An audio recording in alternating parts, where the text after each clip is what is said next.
Namaste. What is Nada Yoga? Could Nada Yoga be a substitute for meditation? Let's find out. My name is Sumangala and I'm from Yoga Vidya in Germany. And we have Ram, an expert in Nada Yoga, with us here at Yoga Vidya today. Namaste, Ram, and a very hearty welcome to Yoga Vidya. It's so good to see you after 2 years. Yes, thank you very much, Sumangala. Very great to be here. I've been here last time, I think, in September 2019. So it's great to be back in the wonderful community of Yoga Vidya. Thank you very much for having me here. You're most welcome, Ram. Ram, among many of your specialities, one of them is Nada Yoga. Could you tell us what exactly is Nada Yoga? Absolutely. Chaitanyam sarvabhutanam vivrutam jagadatmana nada brahma tadanandam advitiyam upasmahe. This is one of the poems or shlokas from ancient texts which very effectively summarizes what Nada Yoga is about. Nada Yoga as a spiritual discipline is rooted into Vedanta. The Vedic literature, especially the Upanishadic literature of the Vedas, the Upanishadic portion of the Vedas teaches that there was a state where there was only Parabrahman, meaning there was no manifest creation. There was neither space, neither planets, nor galaxies, star constellations, nothing existed at all. That state is in a way very difficult for us to imagine. That is why it is called Achintya, meaning inconceivable. But there was no manifest creation except Parabrahman, the supreme divine consciousness. And the Upanishads in a figurative and flowery way describe that a sacred vibration arose in the Parabrahman. Ekoham bahushyama, meaning I am only one. I want to become many. So this sacred vibration that arose in the Parabrahman is known as Nada Brahman. So Nada means that sacred, first ever sacred universal vibration. Once again, this is a flowery human way of describing it because there can be no thoughts or vibrations in the Parabrahman, strictly speaking. So anyway, when this vibration arose in the Nada Brahman, so that is when the manifestation of the whole creation began. So the shloka describes the same thing. Chaitanyam sarvabhutanam vivrutam jagadatmana. Vivrutam jagadatmana means it is the Nada Brahman which brought this entire universe into existence out of its own self. So in other words, this entire universe is permeated by a sacred vibration. Okay? Now, normally when we use the word vibration, we tend to associate it with sound. But in this context, we have to be careful to understand that vibration is not limited only to sound. There is so many things in the universe. There is radiation, there is light, there is sound, there is so many things. So that entire vibration, that entire universe is permeated as an undercurrent by a universal vibration. Now from a sound viewpoint, we summarize this as Om. Okay? So Om is Nada Brahman. So this Om is what brought this entire creation out of itself. And when it comes to living beings like ourselves, Chaitanyam Sarvabhutanam. So this Nada Brahman manifests within all of us, within all living beings as Chaitanyam, meaning consciousness, pure consciousness, or the vibration of life. Okay? Vivrutam Jagadatmana Nada Brahma Tadanandam. So the nature of this Nada, of this sacred universal vibration is blissful. So it's pure bliss, not happiness, not joy, but rather pure bliss. Such a Nada Brahma Tadanandam Advitiyam Upasmahe. Advitiyam means one without a second. Upasmahe, we are trying to connect with that Nada Brahman. So Nada Yoga is basically the form of yoga which effectively combines the teachings of Vedanta, yoga and other spiritual disciplines with the wonderful art of music. Okay? And the purpose of Nada Yoga is to uplift our individual consciousness to that of universal consciousness. So Nada Yoga in simple terms is a wonderful blend, a wonderful mixture of the science of yoga as well as the art of music. Speaking of the art of music, you play the sitar and you play a certain raga. Now, how would you associate these ragas with what you just described previously? And could you just elaborate on why particular ragas are played in Nada Yoga? I will elaborate it from the top, a little bit higher level than ragas. So the idea is that this sacred vibration, which we call as nada, that is present all around us in the universe, when it comes to human experience, we sense this with our jnanendriyas, with our senses. So the form of vibration which we can sense with our skin, we call it as touch. Similarly, the vibration which we can sense with our eyes, we call it as light or color. The vibration we can sense with our nose is smell, and the vibration which we can sense with our ears is sound. So the idea is, for a common person, these 5 things are very different. Touch is different, taste is different, smell is different, and listening to sound is different, and color or light is different. But actually, within the layers of consciousness we have, there is a place, there is a plane of consciousness where all these 5 things come together. This is known as Gandharva, plane of consciousness. So that is where we experience the full potential of the nada, the sacred vibration that permeates the entire universe. However, from there, as I said, it becomes these 5 different forms of vibration, each of which we sense with a different jnanendriya, different sense perception we have. Now, let us focus for now on sound form of vibration. Sound form of vibration can be tonal, okay, which means it is a mantra, or it can be musical, which is known as swara. So, Nada Yoga includes both mantra as well as music. This is a very important thing to understand. Nada Yoga is not just about music, as many people seem to think. Mantras are also a part of Nada Yoga. In other words, wherever sound form of vibration is used, that becomes part of Nada Yoga. I mean, in fact, if you expand it, even light, okay, shape, all of these become at the end of the day part of Nada Yoga. So now focusing, so mantra and music, okay, coming a little bit narrowing the scope down to sound form of vibration. Within that also, if we come to music, ancient rishis of India, they have organized musical forms of expression into what are known as raga. Okay? Ranjayati iti ragaha. This is the definition of the word raga in this musical context, meaning that which colors the mind is a raga. Meaning what? A raga is a particular recipe of sounds, a particular formulation of musical sounds in such a way that it has specific psychosomatic impact on us. So this is how ragas in a manner of speech transcend the definitions of major scale, minor scale, and so on. So the idea is that the yogis, ancient rishis of India, ancient Nada yogis of India have received extraordinary wisdom about combinations of which musical tones have particular energetic impact on us. Those things they have organized into families of ragas. So in ancient times, actually, ragas used to be in families. In modern music, this is a little bit difficult to see these days. It is slowly disappearing. But traditionally, there were families of ragas organized. So there is male ragas, there is female ragas, there is children ragas, there is son raga, daughter raga, like this. Ragas used to be in families, clusters. This is all resembling the structure of the universe.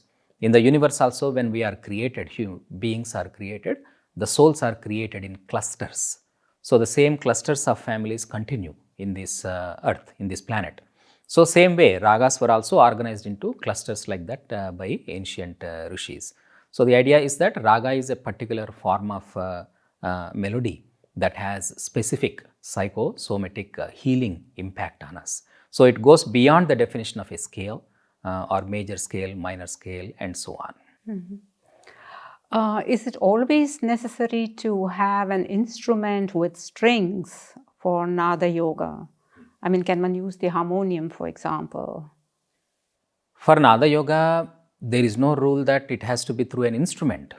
Even with vocal singing, we can practice Nada Yoga. In fact, vocal, our human voice is considered as the best musical instrument because it is made by God. Rest of the musical instruments we make ourselves. They are created by human beings. But so the point to note is that Radha Yoga can be practiced with any musical instrument, including our vocal cords. We can be singing, and that is always considered as the best musical instrument. And any kind of musical instrument, whether it is a stringed instrument, wind-blown instrument, plucked instrument, doesn't matter. We can practice Nada Yoga through any kind of musical instrument. But the important thing is the ability to present ragas. That is the critical thing, because again, as I mentioned earlier, ancient rishis of India have given us specific formulations of sound, musical sounds, which are known as ragas. As long as we can express a raga, any musical instrument, including voice, can be used for the purpose of practicing Nada Yoga. Oh, that's good news. Yes. Yeah, my next question would be then, we talk about chakra alignment. Yeah, what exactly is meant by chakra alignment, and how does Nada Yoga help us to, align our chakras, so to say? Chakras, as you are aware, are energy centers, subtle energy centers that exist within our pranamaya kosha in terms of yogic terminology. So, each chakra has a particular vibrational frequency that is tied to our breath cycle. So, one full inhalation, one full exhalation. This is considered as one breath cycle. And obviously, this the time length of this breath cycle changes from person to person.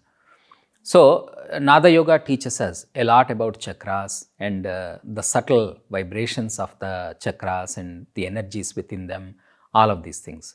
So, many ancient musical texts such as Sangeeta Ratnakara, they give a lot of information about all of this sacred wisdom that I am sharing with you. So, if we take root chakra, for example, root chakra vibrates 600 times per breath cycle. Again, this is not measured in terms of seconds or minutes or hours, because those are created by human beings. Okay? Universe measures time in a different way than we human beings do. So, breath cycle is the critical thing here. Per breath cycle, the root chakra, for example, vibrates or supposed to vibrate 600 times. Now, in modern times, for various reasons such as stress and pollution, etc., we don't breathe to the fullest capacity of our lungs. So, our breath cycles are shorter and shorter and shorter. This obviously brings in a little bit of disharmony with the vibrational frequency of each chakra. Then that is the case when we say that chakras are out of alignment. I personally recommend using chakra cleansing, which is chakra shodhana rather than chakra alignment. But as long as people understand the concept, which words you use is a little bit secondary. So, whether it is chakra cleansing, chakra alignment, whatever it is, the idea is to make sure that every chakra has the natural frequency, natural vibrational frequency that it is supposed to have. That is made possible in Nada Yoga tradition by proper application of music, musical tones and raga. I see. Does that call for a kind of discipline with respect to how you live, lifestyles, what kind of food you eat, exercise? Yoga is a lifestyle as it was envisaged by the ancient rishis of India. So, when we say lifestyle, all of these elements come into picture, all of these elements come into the lifestyle. Because what is our lifestyle? Lifestyle consists of many elements. What food do we eat? How do we prepare that food? What time do we consume? How much do we consume? Similarly, how do we dress? How do we speak? Right? All of these things are part of lifestyle. So, yoga is a wonderful science of lifestyle, which gives us excellent recommendations how to lead our life in a healthy and optimal fashion. So, yoga teaches us what kind of food we should consume. Similarly, how do we design the dwellings that we are in? Okay, so these are all different parts of yoga. So, obviously, Nada Yoga being one of the paths of yoga, it also has all of these things in its fold. So Nada yogis also have to basically follow the lifestyle of yoga, yogic lifestyle, very sattvic lifestyle in terms of the food that they consume or the manner in which they conduct, the manner in which they speak, and all of these things. That is essential for any path of yoga, any and every path of yoga. So especially this is important for Nada yogis because in a manner of speech, you cannot hide anything in front of music. The music brings out everybody's essence in a naked fashion. There is no masking in front of music. Therefore, the Nada yogi has to be pure inside for his music to work, for the Nada yoga form of healing to work. Therefore, self-purity is always very, very important for every Nada yogi, whether it is through food choices, whether it is other forms of lifestyle factors. Self-purity is extremely important in any form of yoga, including Nada yoga. Yeah, my next question would be then, for people who are not so musically inclined, would it be just enough to listen to a Nada yogi playing Nada music in order to get the same benefits that he himself or herself gets through being into Nada yoga? Absolutely, because Shravana, which is the act of listening to something with lot of attention, concentration, in a meditative spirit, okay, is very, very effective, is equally effective as the person who is practicing it or who is expressing it. So, Patana, Shravana, both of them are equally effective when they are done with devotion, concentration, and ekagrata, one-pointedness of the mind, and so on. So one doesn't have to be a musician to practice Nada yoga or benefit from Nada yoga style of music or healing. Even if one listens to Nada yoga attentively, one will definitely receive a lot of benefits. I personally receive many comments, testimonials, etc. from many people who listen to my CDs or my music, live Nada yoga sessions, etc. And they report a lot of healing that has happened within them. Sometimes some people report that certain symptoms of physical illnesses that they had were mitigated because of listening to my music regularly. Now, somebody from Toronto in Canada wrote to me that they were trying to raise this plant known as tulasi, which usually grows only in tropical in countries like India. They were trying to raise it in Canada, and my music has helped that plants also to grow. Oh, wow. Because they were playing the music continuously. So like this, I get many personal messages from many people across the world of the benefits of listening to music that I have recorded in Nada yoga style of presentation. So definitely, one doesn't have to be a musician to practice and benefit from Nada yoga. One can listen to music that was presented in Nada yoga style and can equally benefit. Oh, that sounds very uplifting, Ram. Yeah, and then I should go and buy the CD. I think it's available in the shop here at Yoga Vidya. Yes. Yeah. Do you have many CDs here that you have produced? I have around 22 CDs in 3 different languages. Many of them are about Nada yoga. Some of them are about mantra chanting. As I mentioned, mantras are part of Nada yoga too. So all those So should we buy all the 22 CDs? I would highly recommend that. Yeah. But we could start with one, right? Yeah. Okay. So Ram, how did you come to practice Nada yoga as such? Could you tell us a little bit about your background? I started learning music when I was a teenager. I think when I was 14.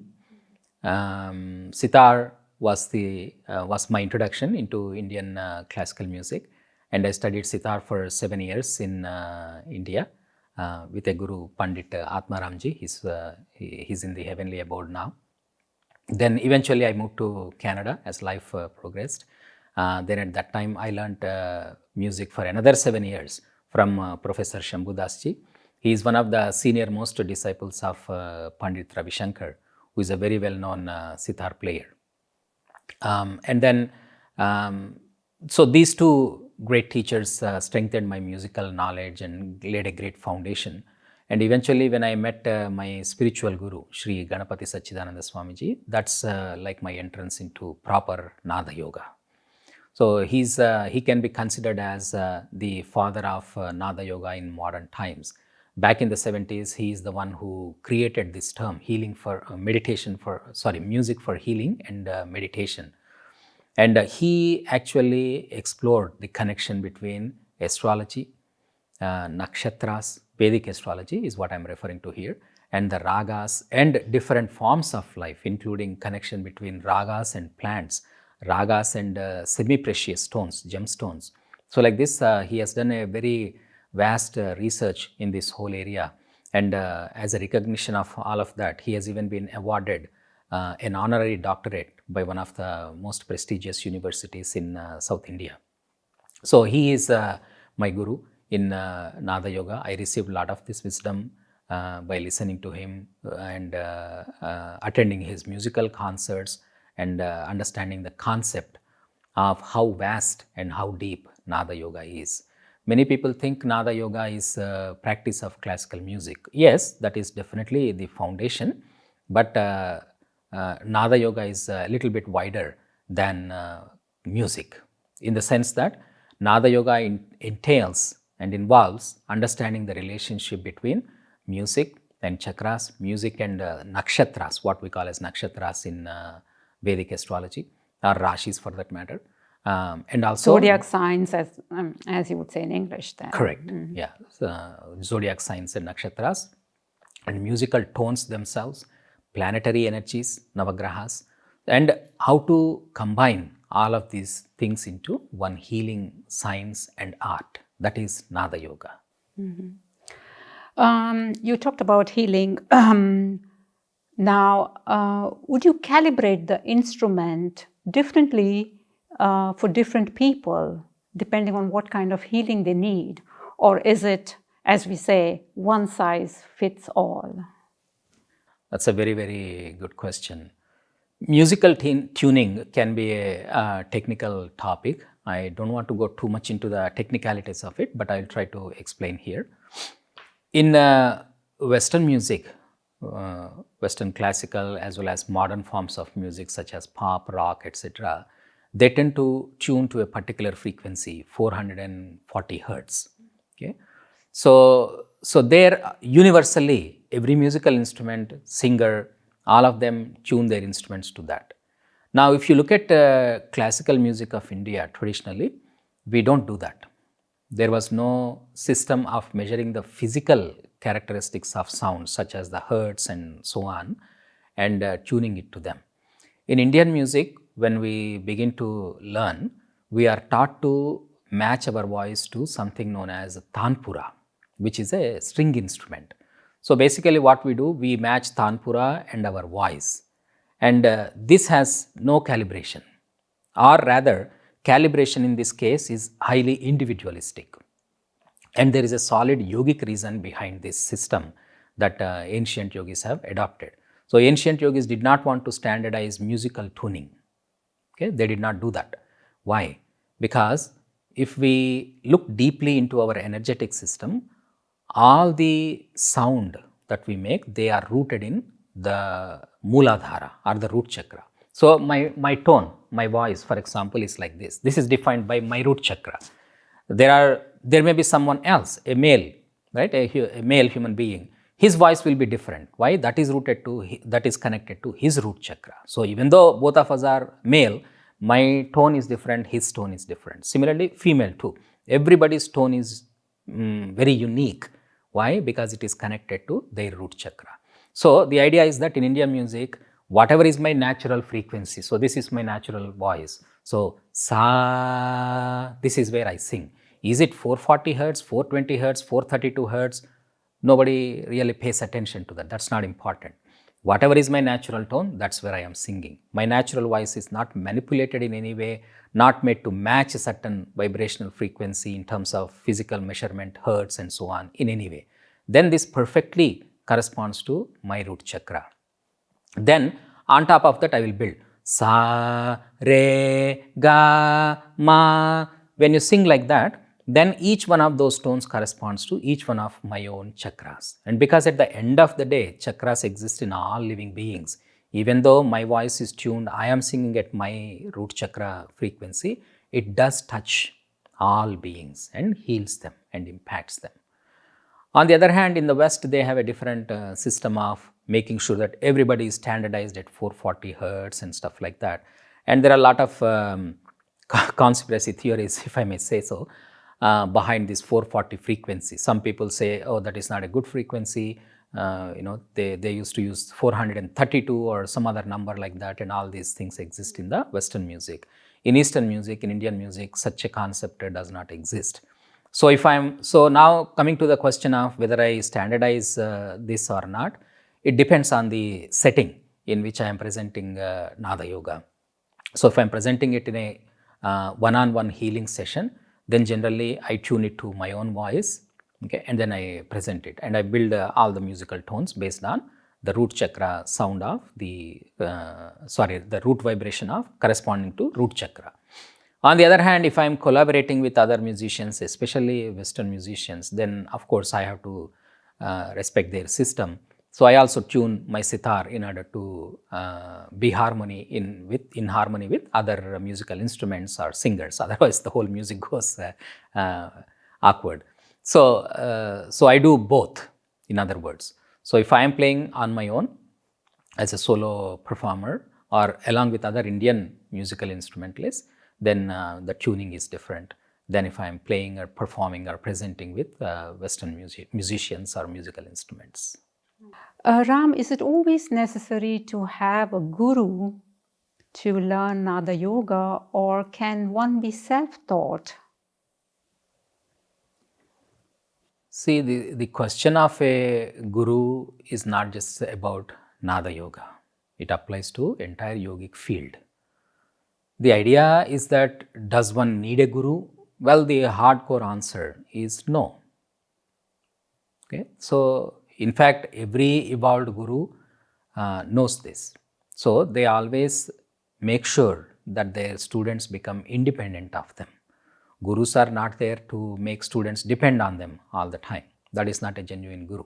Every genuine guru makes sure that students are able to stand on their own feet. So strictly speaking, if you push it to the corner, do we need a guru? No, we don't need a guru. But a guru can bring a lot of light into our life. Okay? So in a manner of speech, the divine is our guru. Okay? Guru means there is a beautiful text called Guru Gita. Gukaras chandhakarastu rukaras tannirodhakaha andhakara vinashitvat gururityabhidhiyate. Meaning what? A guru, gukaras chandhakarastu. Gu, the first sound, the first syllable gu stands for darkness. Rukara, the sound of ru, stands for destruction of the darkness. So because the guru destroys the darkness of ignorance within us, such a person is called guru. Guru is light. Guru is not a personality. Lot of times we think guru is a person or a personality, but the reality is guru is light. Same divine light shines in different persons or personalities at different points of time. So those who see that will see the guru beyond the person or the personality and recognize that it is the divine light which is coming to them in this particular physical form to teach them, to help them and uplift them and guide them. So in that sense, guru is inevitable. We all need guru. Everybody needs guru. So the idea is that we always receive something from fellow human beings. Okay? Our first guru is always our mother. Our mother teaches us every little thing, how to eat food, how to hold a fork, how to hold the cutlery. From then onwards, lot of things are taught to us by our mother. So our mother is always our first guru. Father is our second guru. Then we have gurus who teach us how to make a living. Gurus who teach us in the school different topics, etc. Okay, so like this there are many gurus. Now in spiritual tradition, the guru who gives us mantra, who leads us towards enlightenment, such a person is our true guru, and that is always a light, and we all need light. So in that sense, yes, we all need guru. We can benefit a lot by having a proper guru in our lives. Same thing with Nada Yoga also. So having a guru brings us lot of practical advantages, spiritual advantages, etc. Okay, Acharyavan hi Veda, meaning one who has an Acharya, one who has a guru only knows. This is what Veda teaches us. So when we have a guru, the guru educates us properly in terms of the music as well as astrology and the science of chakras. All of these things are combined into Nada Yoga in a very, very effective way and into an effective healing system. So for this, rather than us stumbling through these different things, not knowing where to go and what to learn, what to practice, etc., if we have a guru, then the guru can ease the path for us. Guru can guide us properly. He can prevent wastage of time, downfalls, etc., and take us into Nada Yoga and into self-realization eventually. Therefore, having a guru is always very, very important. So talking about self-realization, would you say Nada Yoga could be a substitute for meditation or is practiced together with meditation? Nada Yoga is neither a substitute for meditation nor practiced with meditation. Nada Yoga is meditation. It is one technique of meditation. There are many, many techniques of meditation. Nada Yoga is a very effective technique of meditation which combines or makes use of sound form of vibration. Okay? Sometimes you can meditate purely visually also without involving any sound form of meditation. So Nada Yoga is not a substitute for meditation. Nada Yoga is meditation. It is one of the techniques of meditation. So you will be playing the sitar for us shortly. Absolutely. What will you be showing us? What I mean to ask is, will it be related to every chakra, or what aspect of Nada Yoga will you be performing for us? As I mentioned earlier, Nada Yoga can be practiced with any musical instrument, including our vocal cords. But I prefer to use the sitar for the practice of Nada Yoga, for presenting Nada Yoga style of music and ragas. There is a particular reason behind it. Sitar is originated from an ancient musical instrument known as veena in India. So the veena has a lot of deeper symbolism which kind of applies to the sitar also. So when I'm going to present the sitar, music on the sitar, I like to begin by explaining the symbolism, the spiritual symbolism, the yogic message behind the structure of the instrument of sitar. And then after that, I will also explain the yogic symbolism behind certain musical techniques we use when we are playing music on the sitar. And then of course, with that, the audience hopefully will be able to enjoy the instrument more and appreciate the music and the yogic methodology that is employed in presenting the Nada Yoga style of music. And after explaining all of this, then I present maybe a raga or two on the sitar, depending on the time of the day, the astrological constellation of the day, and so on. So this is how a Nada Yoga presentation on the sitar goes. So we at Yoga Vidya are looking forward to that session, Ram, and thank you so much for being with us, for sharing your immense and deep knowledge on the subject of Nada Yoga. We appreciate it very much, and thank you once again. Om. Thank you very much, Sumangala, and thank you very much, Yoga Vidya.